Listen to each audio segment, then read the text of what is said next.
আসসালামু আলাইকুম রহমতুল্লাহ। দেখতে পাচ্ছেন বিশনের রাইস কুকারগুলো বেশি প্রবলেম দেখা দেয়।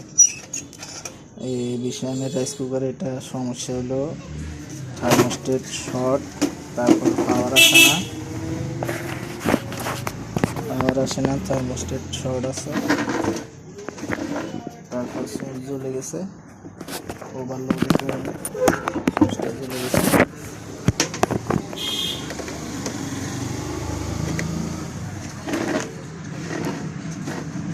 দেখতে পাচ্ছেন হলুদ বাতি জ্বলতেছে কিন্তু অটো হয় না। এটা সার্ভিস করার পরে ভিডিও দেবো ইনশাল্লাহ, দেখতে পারবেন। দেখেন ভিতরে কি কন্ডিশন খুবই খারাপ হয়ে গেছে, সুইচ জ্বলে গেছে, থার্মোস্টেট শর্ট হয়ে গেছে।